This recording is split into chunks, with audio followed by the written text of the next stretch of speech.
Nós somos levados a um reino chamado Long Trails, onde o rei e a rainha residem alegremente. Eles são muito populares entre as pessoas comuns porque sua natureza bondosa e altruísta é quase como uma história de conto de fadas, com todas as coisas boas em abundância. O nome da história de hoje é Conto dos Contos de 2015. Mesmo sendo um reino assim, há um pequeno problema.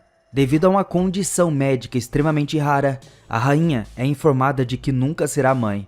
O rei tentou de tudo para deixar ela melhor. Convocou os melhores médicos das terras distantes, conduziu rituais caros, orou a Deus dia e noite, mas sem sucesso. Ninguém nem chegou perto de diagnosticar a sua condição. Por conta disso, a rainha começa a mergulhar em um estado de depressão. Ela também se tornou mais agressiva, constantemente entrando em discussões e jogando coisas no Inacruba de 10 anos. Mas ela mal sabia que a sua vida estava prestes a mudar drasticamente.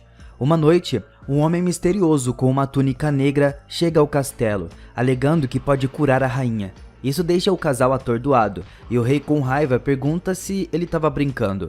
O homem misterioso só responde que a rainha com certeza pode ter um filho, mas para isso, o rei terá que passar por muitos problemas. Ele pode até ter que suportar muita dor. Em seguida, o homem revela que tem curado pessoas usando seu vasto conhecimento da natureza. Ele explica que a natureza deve estar sempre em equilíbrio. Se alguém deseja uma vida, terá que sacrificar uma. O rei e a rainha ficam fascinados e horrorizados com suas palavras. Eles não podem acreditar que sacrificar uma vida seja a única maneira de resolver o seu problema. Mas devido ao seu desejo, eles concordam. Com isso, o homem estranho começa a descrever o processo inusitado. Segundo ele, a cura para a doença da rainha está no coração de um monstro marinho. O rei tem que encontrar, matá-lo e extrair seu coração. Então uma senhora solteira e pura o prepara, antes de ser dado à rainha para consumo. O homem estranho estava convencido que isso resolverá seu problema de gravidez. No dia seguinte, o rei embarca em uma missão para encontrar o monstro marinho. Ele localiza em um rio próximo. Ele espera que ele adormeça e entra furtivamente na água para lançar o seu ataque. O rei esfaqueia o monstro com uma espada, perfurando seus órgãos vitais. Mas na luta que se segue, ele é jogado de um lado para o outro como uma boneca de pano. No final do encontro, a besta é morta e o rei fica com ferimentos fatais. Antes de morrer, porém, ele conseguiu extrair o coração do monstro. Em seguida, a rainha abatida carrega o coração e vai embora. Esperançosa de que o sacrifício dê frutos, na próxima cena uma donzela pura e solteira é descoberta no castelo, e ela é escolhida para preparar o coração. Mas enquanto cozinha, ela experimenta sensações estranhas e fica grávida inesperadamente. Quando a rainha ingere o coração preparado, ela também fica grávida, trazendo esperança e alegria ao reino.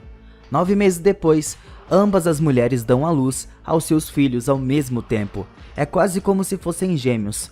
A rainha chama seu filho de Elias, enquanto o filho da empregada é Jonah. Avançando para os 16 anos, os meninos agora se tornaram adultos. O tom branco dos seus cabelos representa sua herança de monstros marinhos e eles compartilham um vínculo profundo e inquebrável de amizade. Eles são até capazes de respirar debaixo d'água como um peixe. No entanto, a rainha não gosta que o seu filho Elias fique passando tempo com o filho da empregada, que no caso é o Jonah. Ela o repreende constantemente para fazer amigos melhores. Mas ele não dá atenção às palavras dela. Quando nada funciona, a rainha ameaça a empregada para manter o seu filho longe do Elias. Deixando de fazer isso, resultará na expulsão de ambos do reino. Mas, apesar do aviso severo, os meninos continuam se encontrando. Um dia, eles decidem pregar uma peça na rainha e o Jonah veste as roupas do Elias e finge ser o seu filho. Mas infelizmente ela rapidamente descobre isso. Como punição, ela exila o Jonah do reino. O Elias, de coração partido, faz o possível para segurar ele, mas sem sucesso. Antes de partir, o Jonah cortou uma árvore com a sua faca, permitindo que a água fluísse de lá. Ele então diz ao Elias que ele estará sã e salvo enquanto a água estiver limpa. Depois disso, os dois se despedem emocionados, prometendo se encontrarem em breve. A partir desse dia, o Elias inspeciona regularmente a árvore para ver se de fato esse dia chegou. Nas primeiras semanas, nada aconteceu, mas então a água de repente fica vermelha. Percebendo que seu amigo está em perigo, o Elias deixa rapidamente o reino sem avisar a sua mãe. Após dias de busca intensa, ele finalmente chega à casa do Jonah. Ele se casou com uma bela jovem que imediatamente abraça o Elias, confundindo ele com seu marido. No entanto, quando o príncipe revela que ele é uma pessoa diferente, ela fica chateada. A mulher então explica que o Jonah se aventurou profundamente na floresta 5 dias atrás e não voltou desde então. Preocupada que algo possa ter acontecido com seu melhor amigo, o Elias imediatamente sai para procurar por ele. Por outro lado, com o desaparecimento do seu único filho, a rainha visita o estranho mais uma vez em busca de ajuda. Mas mesmo dessa vez, ele diz a ela a mesma coisa: para ter uma vida, ela tem que sacrificar uma. Sem nenhuma opção, ela aceita os termos. Enquanto isso, o Jonah é revelado estando preso em uma caverna escura, ferido e assustado. Uma criatura voadora estava atrás dele. Justamente quando pensamos que o menino estava prestes a ser morto, o Elias chegou ao local e luta contra a criatura com a sua espada. Ele até consegue matar ele usando sua bravura e valor. No entanto, em uma reviravolta chocante, é mostrado que a criatura era na verdade a sua própria mãe.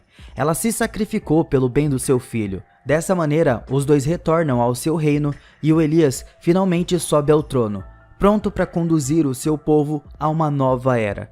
Em seguida, a segunda história começa e nós somos apresentados a um rei extremamente arrogante. Ele estava sempre cercado de mulheres e bebidas, completamente despreocupado com o que está acontecendo no seu reino.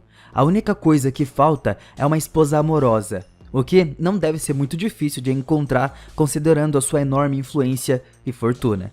Em seguida, nós somos apresentados a duas irmãs idosas que residem nas proximidades do palácio. Apesar da sua idade avançada e existência solitária, suas vozes soam surpreendentemente jovens e agradáveis. Uma das irmãs, que se chama Dora, é uma mulher astuta e egocêntrica, enquanto a outra é franca e sincera no seu comportamento. As irmãs raramente se aventuram fora de casa e permanecem solteiras, aparentemente satisfeita em viver seus anos restantes em reclusão. Certa manhã, enquanto a Dora cantava, o rei escutou a voz e instantaneamente se apaixonou por ela. Ele nunca escutou ninguém cantar tão lindamente assim. Então, ele chega do lado de fora da casa dela, esperando ver ela pessoalmente. No entanto, quando o rei bate à porta, as irmãs entram em pânico. Não querendo expor a sua aparência real, elas freneticamente pensam em uma desculpa, e a Dora pede ao rei que volte depois de uma semana, dizendo que ela ficará mais confortável. Apaixonado pela voz dela, mais uma vez ele concorda claramente. À medida que o dia da visita do rei se aproxima, a Dora e a irmã trabalham incansavelmente para fazer com que seus dedos se pareçam mais jovens e bonitos. A Dora tenta cobrir os dedos com ervas, mas sem sucesso. Eles ainda parecem velhos e enrugados. A Ima, por outro lado, colocou o dedo na boca por muitos dias e parece muito bom e jovem. Quando o rei chega, a Dora nervosamente apresenta o dedo da Ima como se fosse o seu, na esperança de enganar ele. Para sua surpresa, o rei fica completamente apaixonado pelo jovem e belo dedo e acredita ter encontrado o amor da sua vida. No entanto, as irmãs ainda não estão fora de perigo. Se o rei descobrir a verdade, elas certamente enfrentarão consequências terríveis. Então, depois de muita deliberação, a Dora propõe uma condição ao rei. Ela só vai dormir com ele se estiver na escuridão total, e o rei concorda. Na próxima cena, a Ima começa a apertar o corpo da Dora com cola, na esperança de fazer ela parecer uma jovem de novo. À meia-noite, um guarda do palácio chega da escuridão e leva a Dora embora. O rei dorme com ela e se diverte muito sem saber que estava sendo enganado. Mas pela manhã, quando ele finalmente descobre a verdade, ele ordena com raiva que seus guardas joguem a Dora pela janela. Felizmente, a sorte dela estava ao seu lado, e ela sobrevive à queda ao ficar presa em uma árvore. Depois de um tempo, algo mágico acontece. Uma bruxa se aproxima da Dora e a transforma em uma jovem deslumbrante com cabelos longos e sedutores. No dia seguinte, enquanto o rei estava caçando na floresta, ele avista a bela versão da Dora e fica apaixonado por ela. Mais uma vez, ele acredita que encontrou o amor da sua vida, então ele a leva para o seu castelo com a intenção de tornar ela a sua rainha. No dia do casamento, a Ima também é convidada, e assim que ela percebe a sua irmã mais nova, ela fica muito surpresa e ela pergunta como que isso era possível. Ao que a Dora, brincando, responde que arrancou a pele velha. Infelizmente, a Ima acredita que seja verdade, então ela procura um ferreiro para remover a sua própria pele em troca de um colar. Ele obedeceu sem hesitar e realiza um procedimento brutal na floresta. Depois de um tempo, a Ima retorna ao castelo. Ela estava toda ensanguentada e fraca. Ela logo falece devido aos ferimentos. Até mesmo a sua irmã Dora não teve um final feliz, porque quando a magia começou a desaparecer, ela lentamente voltou ao que era antes. Não querendo causar mais problemas, ela fugiu do seu próprio casamento e nunca mais foi vista. Na terceira história, o rei é extremamente infantil e estranho. A sua esposa morreu há um tempo e a única pessoa que resta na sua família é sua filha solteira, mas por algum motivo ele não a ama de coração. Um dia o rei percebe um inseto parasita se alimentando da sua mão e em vez de esmagar ele, o rei simplesmente permitiu que ele continue. Ele até toma a estranha decisão de manter o parasita em uma caixa de vidro e alimentar com o seu próprio sangue todos os dias. Com o passar do tempo, o inseto fica ainda maior e mais ameaçador.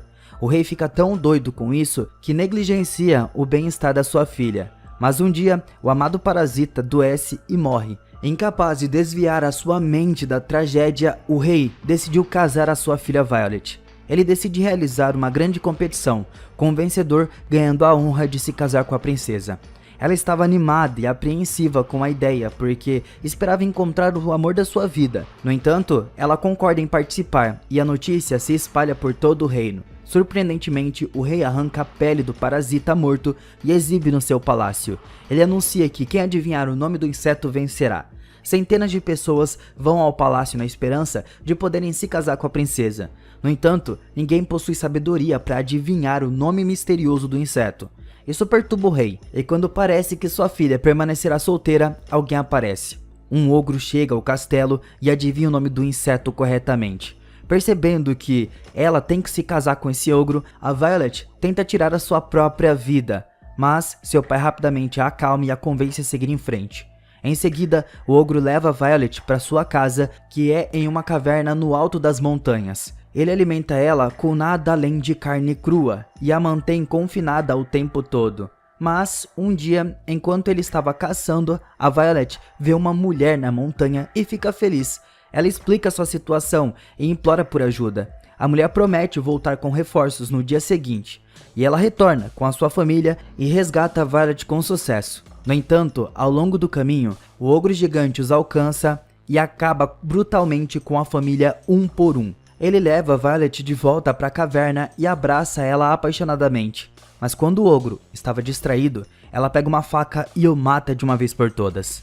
Na cena final, a Violet ensanguentada retorna ao castelo com a cabeça do ogro na mão e a vista apavora todos. Até o rei cai de joelhos pedindo perdão. A Violet simplesmente diz que esse é o marido que ela escolheu e começa a chorar. A história termina quando a Violet é apontada como a rainha do trono.